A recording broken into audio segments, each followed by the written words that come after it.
नवाचार। आज 23 अगस्त को एक वर्ष विश्व उद्यमिता एवं नवाचार दिवस का आयोजन किया जाता है। इस दिवस को विचार, नेतृत्व और उद्यमिता के सशक्तिकरण के जश्न के रूप में मनाया जाता है। उद्यमिता तात्पर्य है एक व्यावसायिक संगठन आरंभ एवं स्थापित करने की भावना उद्यमिता कहलाती है। उद्यमिता मात्र जीविकोपार्जन की कार्यशैली नहीं है, ये कौशल विकास एवं व्यक्तित्व विकास को भी बढ़ावा देती है।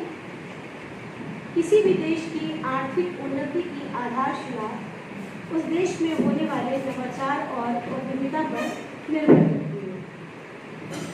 उद्यमिता अगर इन शॉर्ट बात करें तो आप लोग जानते होंगे, जैसे आपने सुना होगा स्मार्ट स्केल एंटरप्रेन्योरशिप या लघु व्यवसाय, scalable startup, large scale startup.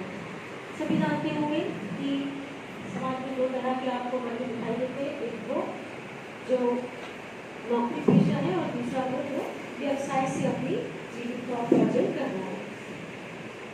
व्यवसाय जब आप सिर्फ और सिर्फ आपका केंद्र आपका परिवार और आपकी अपनी इनकम होती है तो वो लघु व्यवसाय के रूप में, लघु उद्यमिता के रूप में जाने जाते हैं।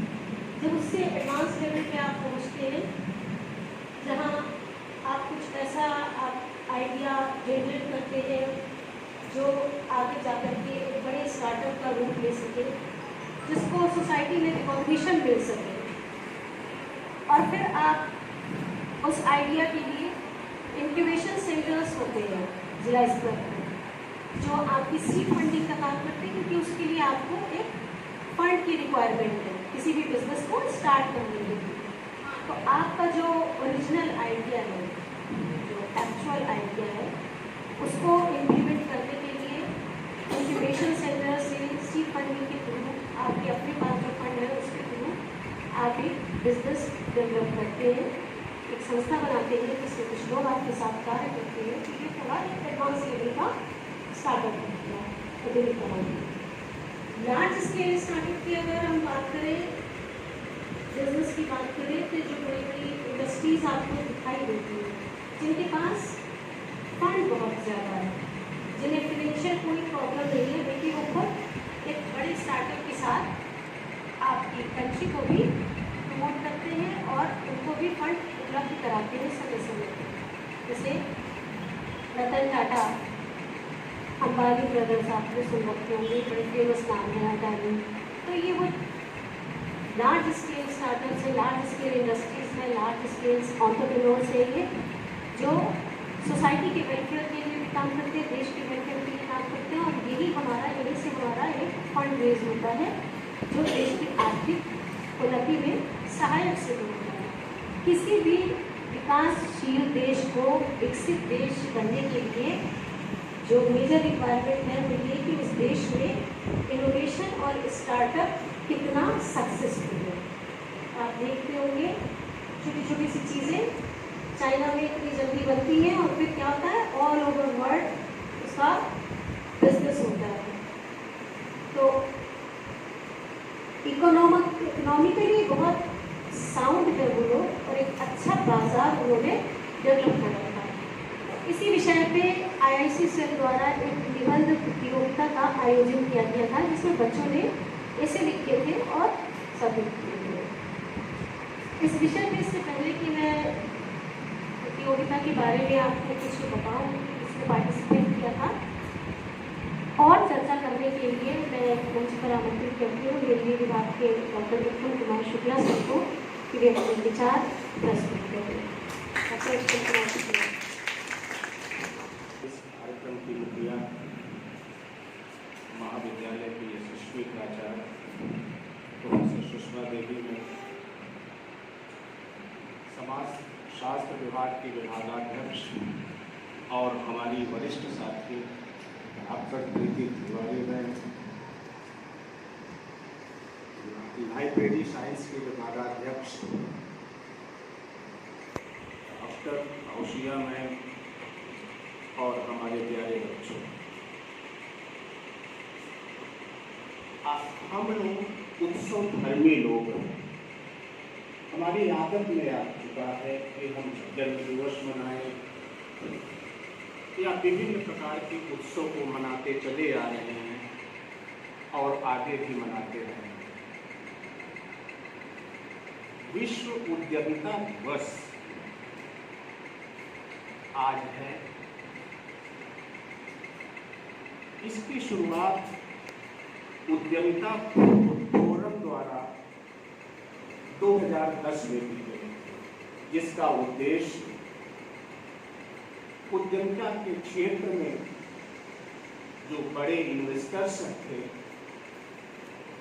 बड़ी बड़ी कंपनियों के मालिकान थे, उनके द्वारा किए गए कार्य को बढ़ावा देना।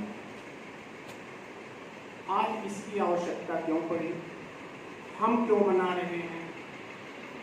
या हम मनाएं तो उच्च लेवल से मनाएं, लेकिन आप इसमें क्यों जुड़ रहे हैं?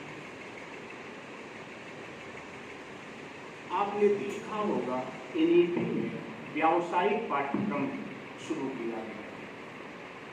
व्यावसायिक पाठ्यक्रम का मतलब ही है कि छोटे छोटे, अभी मैडम ने बताया ना, लघु उद्योग। आपने लिज्जत पापड़ तो खाया होगा, सब लोग खाते हैं। ये क्या है? लघु उद्योग है।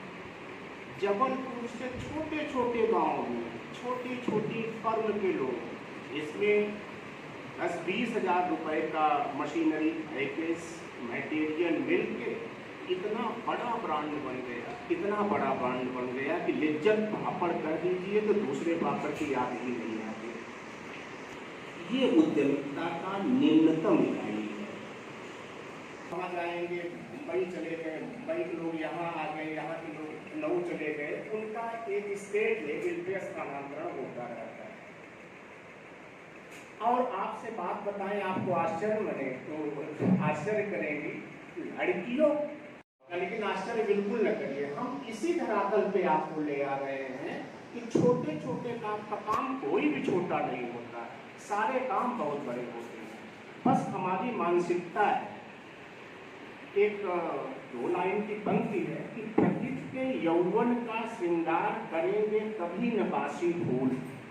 मैडम जी, प्रकृति के यौवन का श्रृंगार करेंगे कभी न बासी फूल। यहाँ आकर उत्सुक है आह उनकी धूल। तो ये हमारी परंपरा है। आज ऐसा हो रहा है, कल ऐसा होगा। हम अपने पिताजी को कहते, आप नहीं समझते, आप जिस जमाने में पढ़े होंगे आप पढ़े होंगे, लेकिन आज का जमाना बदल गया है। जमाना बदलना क्या है? नवाचार, इनोवेशन। उसी इनोवेशन की बात हम कर रहे हैं। हमारे जहाँ मैं पहले था फतेहपुर में, फिशरीज के निदेशक आए थे, MOU हुआ था।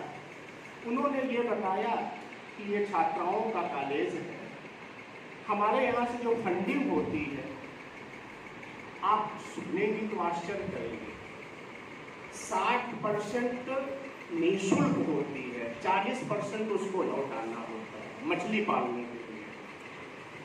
और मात्र 2 बिस्वा 1 बिस्वा का तालाब बना दीजिए, आपको कुछ करना नहीं, गवर्नमेंट उस पर ग्रांट देगी। 1 लाख रुपए दिया, जिसमें वो पहले से कह चुकी है कि 60% हम माफ कर दिए हैं, 40% आप हमें लौटाइएगा। ब्याज आपके लिए कुछ नहीं है, हमारे लिए 4% है। लड़कियों के लिए कोई ब्याज रेट नहीं है। और साल भर में उसमें 2 खेती तैयार होगी मछलियों की। और 1 बिस्वा के तालाब में कम से कम उनका मानना था कि 20,000 मछलियों के बच्चे बने, और उनका कुल लागत वो निकाल के बता रहे थे कि 20-25 हज़ार रुपए के खर्च में 6 महीने में हम 2 लाख रुपए पैदा कर सकते हैं 1 बिस्वे में। तो इस तरह की चीज़ों को जब हम MOU करते हैं, हम एक दूसरे से, जो उद्यमी लोग हैं, जो उस क्षेत्र के अधिकारी लोग हैं, आपसे जब मिलवाते हैं, उस तरह का सिस्टम विकसित करते हैं, तो आपको एक उद्योग उन्हीं उद्योगपतियों के मनाने का, उनके काम की सराहना का दिवस है आज जो हम बैठे हैं। हम हिंदी के लोग क्या बोलते रहेंगे, आप सुनते रहेंगे, पैसा न आपका लगना है न हमारा खर्च होना है। लेकिन नहीं, यहाँ भी नवाचार है। नवाचार से तो हम अस्वीकार कर ही नहीं सकते। केदारनाथ अग्रवाल हिंदी के बड़े यशस्वी कवि माने जाते हैं, तमासिन बांधा के रहने वाले हैं। उन्होंने एक कविता लिखी थी और आपको आश्चर्य होगा, नदी को उन्होंने लड़की बनाया था, मानवीकरण किया था प्रकृति का। एक नदी बिल्कुल उदास थी, खोई अपने पानी में। एक नदी बिल्कुल उदास थी, खोई अपने पानी में। उसके मुख पर बादल का वस्त्र पड़ा था, मैंने उसको नहीं जगाया, तबे पाँव वापस कर आया। ये नवाचार देखिए, एकदम यूनिक। आपको ये लगेगा कि ये कैसा नवाचार। अरे उसको जगा लेते। जगाया किसको जाता है? जहाँ जीव होता है उसको जगाया जाता है ना। निर्जीव क्या है? निर्जीव है। लेकिन वहां भी नदी का मानवीकरण करके उन्होंने नवाचार वहां पे दिखाया।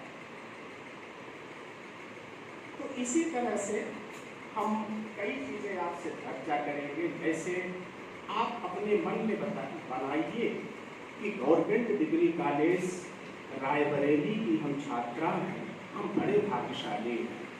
यहाँ पे इस तरह से व्यावसायिक लेक्चर्स भी होते रहते हैं कि भले हमें सरकारी नौकरी मिले या न मिले, लेकिन हम बेरोजगार नहीं रहेंगे। क्यों नहीं रहेंगे? ब्यूटिशियन का कोर्स करेंगे, प्रमाण पत्र आपके कॉलेज से मिलेगा। बुटीक का कोर्स करेंगे, प्रमाण पत्र आपसे कॉलेज से मिलेगा। जब हमारा कॉलेज इन चीज़ों के लिए MOU कर लेगा ना, तो वो संस्था के लोग आएंगे आपके यहाँ पढ़ाने, और आप बैठ के आराम से पढ़िए, सीखिए, और उसके बाद क्या कहते हैं, आपको सर्टिफिकेट मिल जाएगा। आप उसके आधार पे रजिस्ट्रेशन करा के अपना ब्यूटी पार्लर खोल लीजिए, मान्यता प्राप्त है, आपको प्रमाण पत्र मिल जाएगा। तो इसीलिए आज इस तरह के कार्यक्रमों की आवश्यकता महाविद्यालयों में, विश्वविद्यालयों में और कॉलेजों में पड़ती है। नवाचार के लिए हम लोग ट्रेडिशनल भी देखिए, जेम्स वाट का नाम सुनते हैं। जेम्स वाट क्या था? सामान्य सा आदमी था, पढ़ने लिखने में मन नहीं लगता था। बटलोही और इसका जान ही रहे, भाप के इंजन का आविष्कार उसने कैसे किया। तो हर समय आपको अवसर मिलता है एक नूतन चीज को देखने, सुनने और पढ़ने का।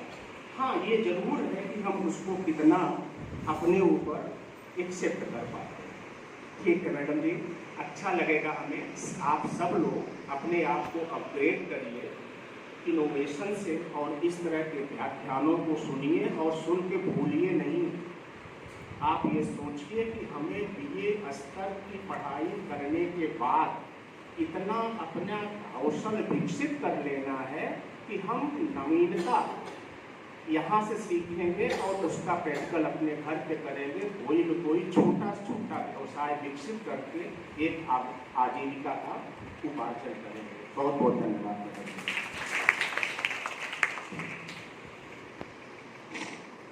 धन्यवाद सर, बहुत ही सुंदर शब्दों में सर ने नवाचार के विषय में बताया। जैसे सर बात कर रहे थे कि MOU साइन करने की, तो बहुत सारा काम सर ने मेरा आसान कर दिया। आप लोगों की एग्जाम से खत्म होने वाले हैं, तो आपको पता होगा कि आपके कॉलेज में भी MOU साइन किया है विद्या बेस पोर्टल DSM इन्फोटेक्स से। टाइम टेबल में उसकी क्लासेस का भी शेड्यूल दिया हुआ है 2:30 बजे से। जो ऑनलाइन कोर्सेज हैं उसमें आप लोगों को एडमिशन लेना है, और कोर्स कंप्लीट होने के बाद एग्ज़ाम नहीं होगा किसी भी तरह का, आपको सर्टिफिकेट मिल जाएगा। जैसे सर ने बात करी फिशरीज की, कि आप ऐसे मछली पाल सकते हैं, ये आपको सीड फंडिंग जिला उद्योग केंद्र से होता है, इंक्यूबेशन सेंटर से, कि आपको इस तरह से आप पैसा मिलेगा, कैसे करना है। लेकिन वो मछली कैसे जिंदा रहेगी, आपको उसे कितना खाना देना पड़ेगा, कितना उसका इंटेक है मील का, ये तो ना वहाँ के स्टूडेंट्स को पता नहीं, आगे भी शायद ले मैन इस बारे में नहीं जानता। तो आप कैसे इस काम को आगे बढ़ा पाएंगे जब आपको ये पता हो कि आपको उसे सुरक्षित कैसे रखना है, वो कैसे सर्वाइव करेगी, आपको उसके लिए किस तरह का उसको एटमॉस्फेयर देना है, क्या खाना देना है, कितनी मात्रा में, और ये कैसे पता चलेगा जब आप उसके बारे में पढ़ेंगे, है ना। तो वही बात जो सर ने कहा कि आपको एक सर्टिफिकेट मिलेगा, तो सर्टिफिकेट से पहले आपको पढ़ना पड़ेगा। तो आप BSN इन्फो देखिए, आपके यहाँ नीचे नोटिस बोर्ड पे भी एक लिस्ट लगी है, उसके कोर्सेज लिए हैं।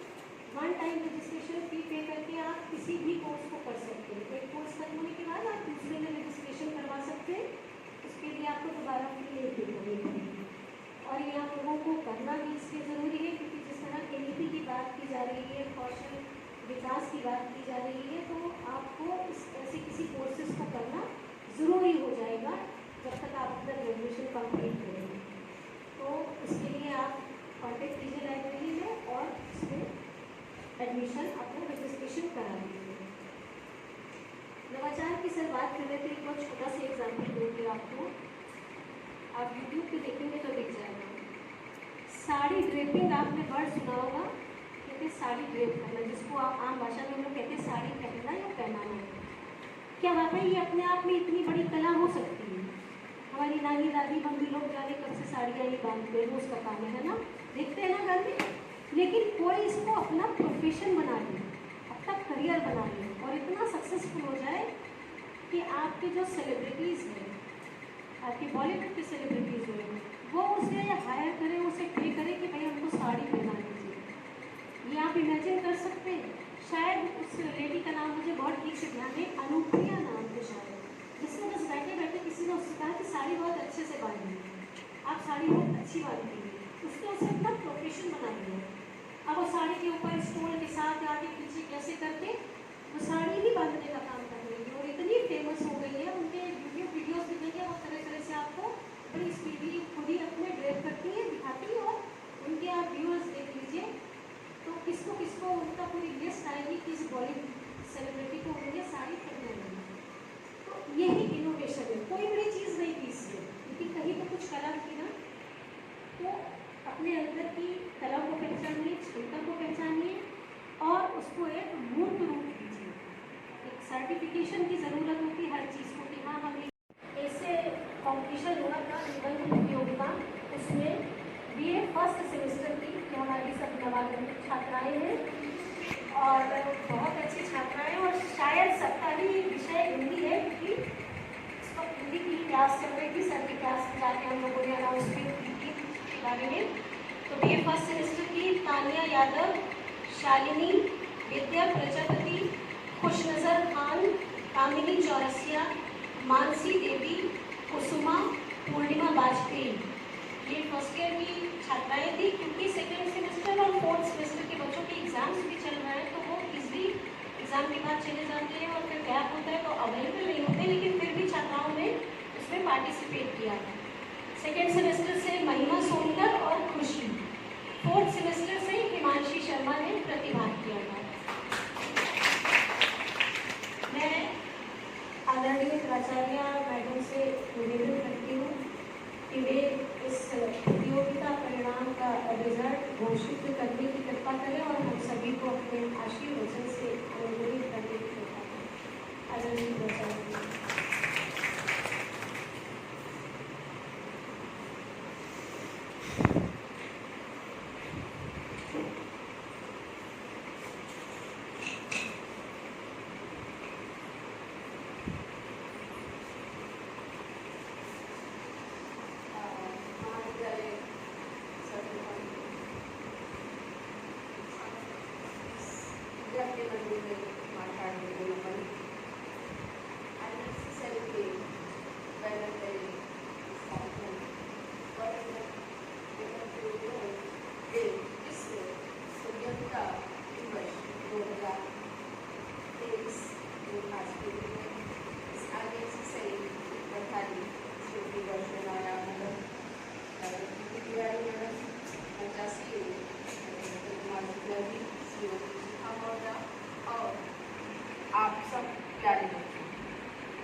और अभिवादन।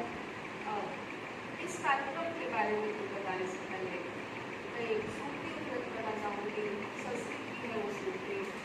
सर्वे गुणा कांचनम आश्रयम्, समस्त गुणों स्वर्ग या अर्थ की निवास करते हैं। जैसा कि हमारा पुरुषार्थ चतुष्टय की कहना है, काव्यम यस्य अर्थक प्रते व्यवहार विदे जीवेतर, अर्थात विद्या से यश की प्राप्ति होती है, अर्थ प्रते धन की प्राप्ति होती है, व्यवहार विदे हमारा व्यवहारिक ज्ञान कैसा होना चाहिए, और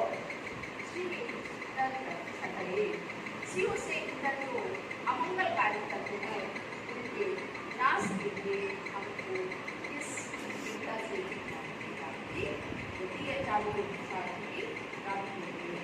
अर्थ प्रति आज का जो ये विश्व उद्यमिता दिवस है वो बहुत पहले हमारे शास्त्रों में कहा गया था कि अर्थ प्रति हमारा ज्ञान है, गुना केवल तीनों चीजों के लिए अपितु अर्थ के लिए अर्थात इकोनॉमिकली या फाइनेंशियल के लिए हमारा ज्ञान आवश्यक होता है।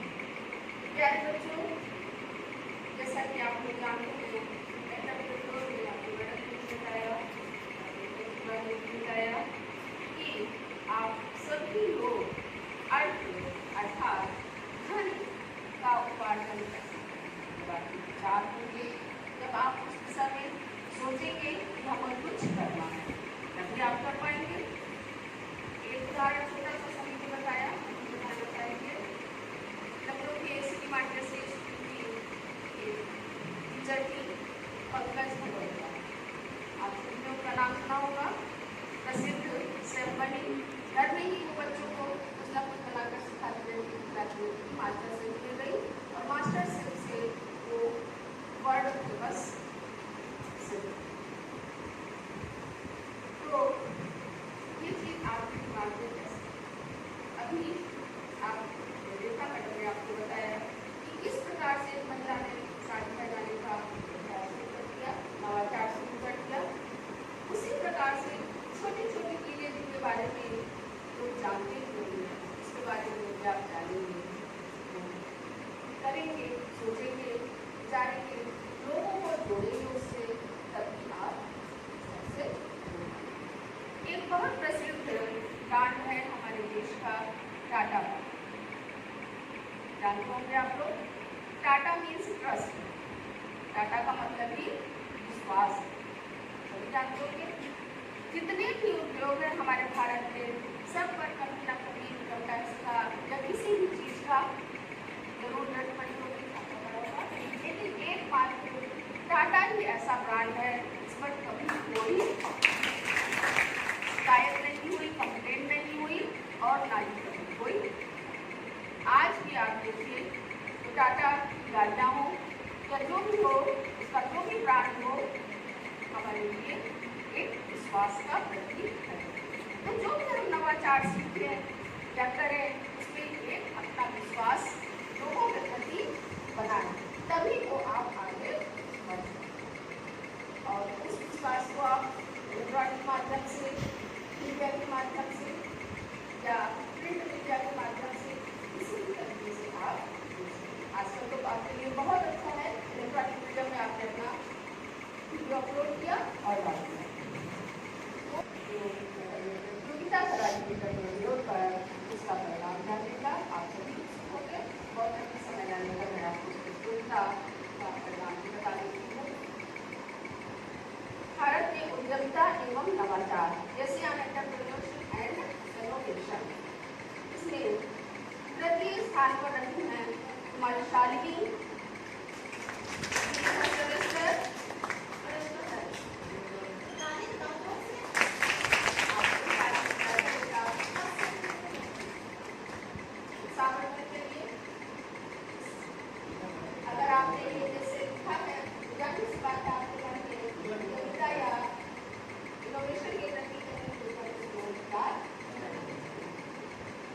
स्थान पर है महिमा सोनकर,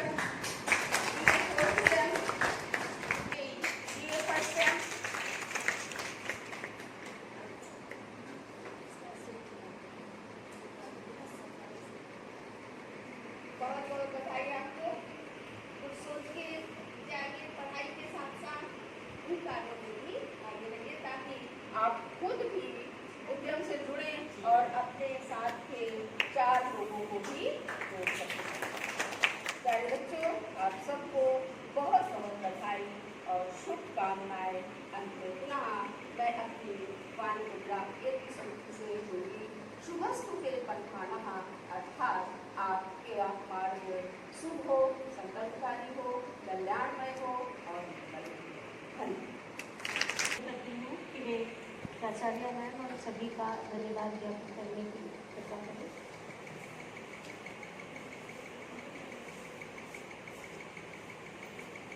परम आदरणीय श्रद्धेय परम विदुषी हमारी प्राचार्य मैम,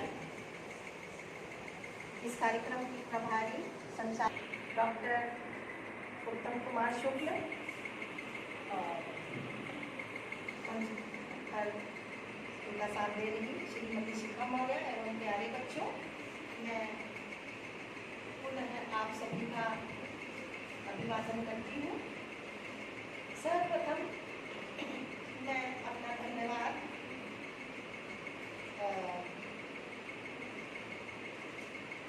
प्राचार्य मैम को हृदय से धन्यवाद ज्ञापित करती हूँ कि उन्होंने व्यस्ततम समय में से कुछ पल हमको दिए, हमको ऊर्जा दी, हमको कुछ नया बताया। इतने अच्छे अच्छे संस्कृत के श्लोक और सूक्तियाँ हमको सुनने को मिली, जैसे कि सागर में गागर में सागर समाहित हो। इतने महत्वपूर्ण अर्थपूर्ण उन्होंने हम लोगों को सूक्तियाँ और श्लोक बताए।